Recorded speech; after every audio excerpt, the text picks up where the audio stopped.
In this video, we talk about the 5 dimensions of digital advertising. And now this is going to be relevant to those who are self-starters running campaigns on their own, or digital marketers who have experience with paid social ads or programmatic and are trying to better understand the lay of the land.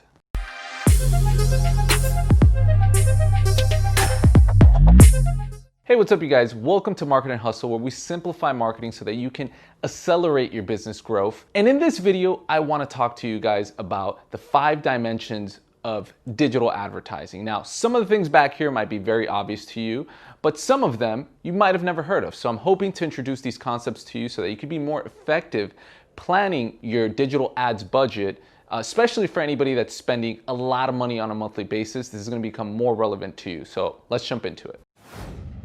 Now, the first thing when planning a media budget that all marketers think about, of course, is where's my audience? Where are the people who are going to buy my product or my service?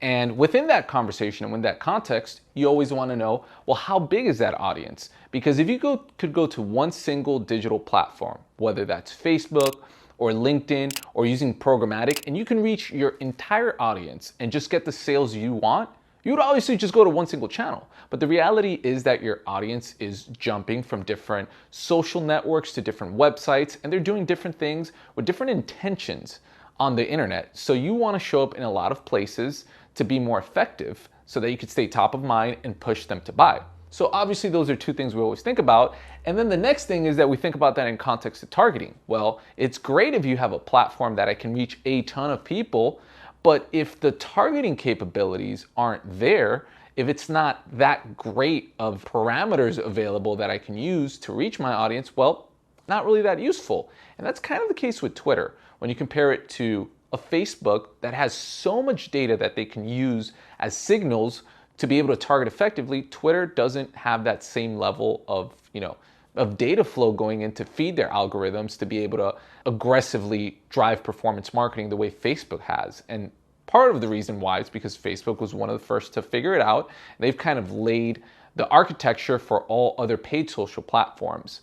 But when you're thinking about this, again, it's not just, can I reach my audience? Is the size of that platform that I'm going to be buying ads from, is it big enough? But also, how effective can I be at my targeting? And sometimes you might use one paid social platform or one paid digital platform for top of the funnel awareness, and then you might have different channels that you use because they might be more effective at conversions and lower funnel activity. So it's not to say that just because you're not the best at any single one of these that you would say, I'm not going to use that platform. No, absolutely not. You always want to have a cross-channel strategy, and you want to find, well, what is Twitter really good at?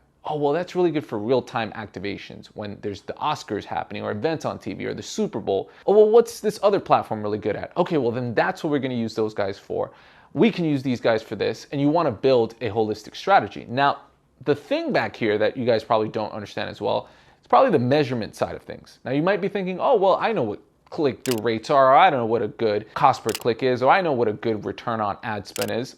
Well, I'm sure you know those things, but when you start to spend a lot more money on digital advertising, your measurement is not just the media metrics, which those were examples of media metrics. Now you're looking at brand outcomes, such as ad recall, message association, purchase intent. Now these things can be measured with brand lift studies. Now Facebook offers these through their managed services. I'm sorry, not through their managed services, but you would have to work with a Facebook team, and you can actually set up these polls that asks people these questions like, hey, do you remember seeing an ad for Market and Hustle in the last 2 days? And they can actually give you the results and be statistically significant. So it's not just a guess, it's if we repeated this measurement study again 9 out of 10 times, X amount of people would have remembered seeing your ad.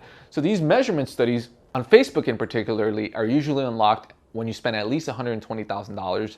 They're based on the minimum you're spending and how big that audience is that you're going to reach. Now, there's other social platforms and other digital platforms that also use this kind of methodology to see brand outcomes, the impact you're having on the brand. Because if you were running ads on multiple channels and you stopped running your Facebook ads one day or your Google ads one day, and someone bought something, well, there's other activity happening. So on any given day, if someone buys from a Facebook ad, they might have been exposed to ads somewhere else, or they might have, if you weren't running those Facebook ads, they might have bought from somewhere else. So what measurement, what brand measurement seeks to understand is incrementality. So you can do measurement on brand studies, which is the brand metrics, like did someone remember the brand? What do they associate it with? Are they willing to buy from us? Would they consider us? But you could also do it on performance, on conversions. You can do incrementality testing to see how many more conversions you got because of your Facebook campaigns or your Twitter campaigns or your LinkedIn campaigns. So these things are available, and usually people tend to lock them when they're spending a lot more money. Now, the fifth dimension I want to bring into this is more related to programmatic advertising. When you're buying ads from the internet, when you're buying display advertising using a DSP or demand side platform such as DV360. And what happens is when you're buying those ads from the internet, you don't really know who those people are. Where on social media, people are logged into a platform. Facebook knows their name, who they are, what they do. It's real people. When you're buying programmatically, you don't know if it's real people. And there's often a problem of transparency in the supply chain because oftentimes, especially when you buy from a network, you don't know who is the actual supplier. So you don't know exactly what website you're always showing up on, and you don't know exactly how much you're paying for that. So brand safety and suitability is one, knowing where your ads are showing up. And the second part of that, the brand safety element, is viewability. What percentage of those views, those impressions, are real people? There's a lot of bot traffic. There's a lot of ad fraud happening. So that's very important. And viewability is a way you can measure for transparency. Now, another thing that's very important, especially right now as I make this video, context. What is the context? Not just the website your ad is showing up on, but what is the context? Alexa, turn off. And continue. And what is the context that this is actually showing up on? Is my ad showing up next to pornography, next to toxic content, next to hate speech? That all impacts the performance of your brand long term. There's actually studies, neuroscience studies, that have shown over 75% of people, or 74%, say that the context that the ad is next to actually impacts their perception of the brand. This is something, again, that's important right now with Facebook and all the things that have happened, especially with the Stop Hate for Profit campaign, that people have been boycotting Facebook because they have a lot of toxic content on their feeds. And advertisers just don't want their ads next to those things. Now, this is not the first time these kinds of things happen. That happened a couple of years ago with YouTube. They had the same issue. People's ads, advertisers' ads were showing up next to content that wasn't brand safe. So what did they do? They boycotted, and then eventually YouTube was like, all right, we're gonna give you some controls so that you can X out of showing your ads next to certain kind of content. So Google adapted, but this is something that's very important because, again, if you're not spending a lot of money, this might not matter to you because you're just looking for conversions. You're just looking for e-com sales. How many leads can I get right now? How many sales can I get? But as you start to scale, or if you're handling budgets for a big business, brand equity matters.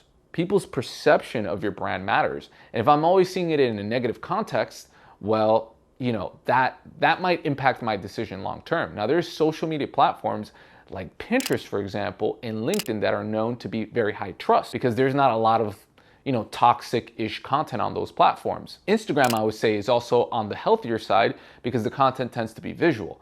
But there are certain platforms, Facebook in this example, that tend to lean a little bit heavier in that toxic content because there's just a lot of people that want to give their opinion.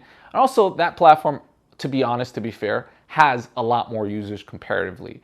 They're over at 2.7 billion compared to LinkedIn is under 1 billion. Pinterest is definitely under 1 billion. So again, these are 5 dimensions that you should always keep into context when planning your budgets so that you can strategize better outcomes for your business or the clients that you serve. Hey guys, thanks for tuning in to another episode of Market and Hustle, where we simplify marketing so that you can accelerate your business growth. And if you like this video, make sure to give it a thumbs up and subscribe. And as always, I will see you in the next video. Peace.